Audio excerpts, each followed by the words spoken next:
Air traffic controllers at the old Narita ATC Tower in Japan had whispered about it for decades, an area of sky near waypoint Echo Tango 9 where strange transponder echoes appeared, always at night, always the same altitude, FL 350. Captain Nora Ellison didn't believe in ghosts. She'd flown for 22 years, logged 15,000 hours, and had heard every flight deck superstition, the haunted heading, the cursed tail number, the pilot who never aged. She dismissed it all until Flight YA452. It was supposed to be a routine red from Tokyo to Sydney where there was clear, systems checked. They pushed back at 11:47 p.m. JST. First Officer Khaled spotted it first. "Captain," he said, pointing at the TCA's display.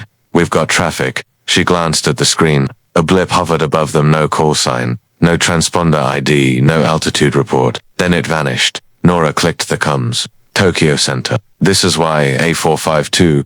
Confirm traffic 5 miles northbound, FL 360. A long pause. YA452. Negative. No traffic in your vicinity." Another blip. This time closer, maybe a ghost target, Khaled muttered.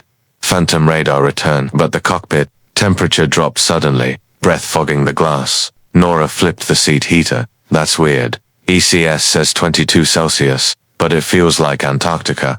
Then came the tone, the kind no pilot ever wants to hear. "Cabin altitude warning.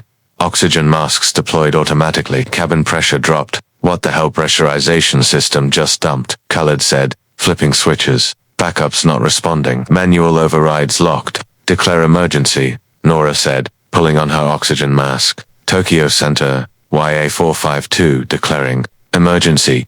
Cabin pressure failure.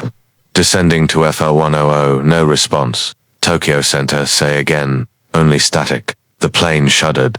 The flight controls resisted Nora's hands like they were moving through syrup. She managed to pitch down, descending through FL 300. Khaled's voice was muffled. Emergency. Descent not stabilizing. Cabin still depressurized.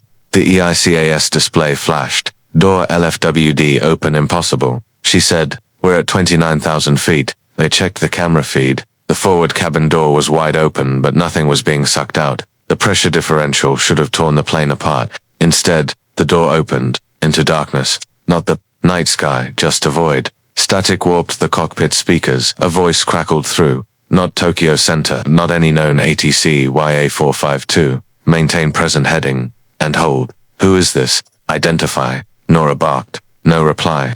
Outside the windshield, stars blinked unnaturally, like dying candles, and then another plane appeared. Same altitude, same heading, just 2 miles off their right wing. It was an old 747, faded white-blue trim. Nora squinted. Registration reads JL123. She froze. No, that can't be. Japan Airlines Flight 123 had crashed in 1985. Everyone knew the story. Pilot lost hydraulic control. 520 dead. The worst single aircraft accident in history. But there it was, the ghost plane. Its lights flickered erratically. Its wings were bent at impossible angles, and in the cockpit window faces, hundreds of them, pressed against the glass, eyes open, mouths moving, screaming silently. Khaled whispered, "They're watching us." And then they were inside. The cabin interphone rang. She answered. "Captain Ellison," a voice rasped. "Why didn't you help us?" Static again. The cockpit door creaked open.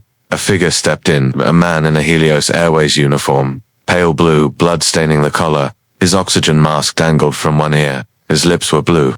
Flight 522. Pressurization. Failure. All on board died from hypoxia while the plane flew on autopilot until fuel exhaustion. He stepped forward.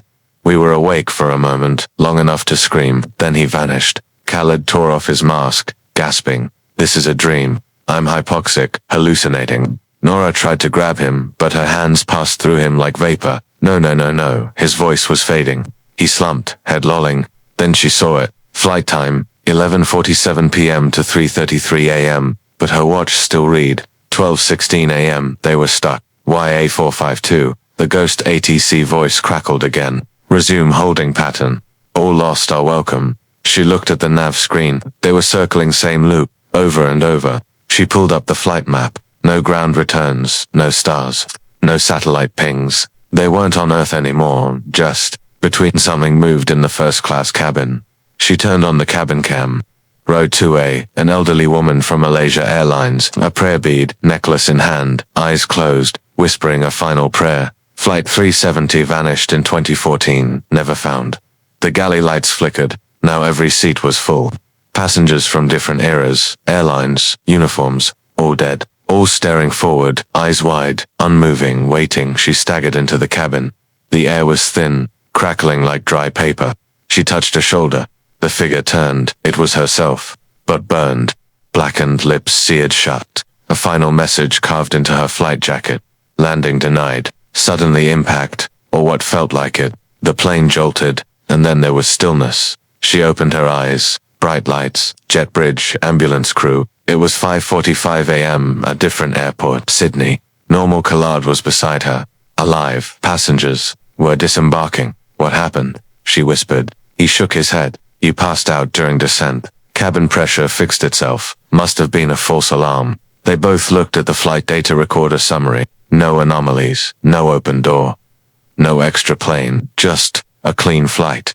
But as she stepped off the aircraft, she turned. Row 2A was empty, except for a beaded necklace.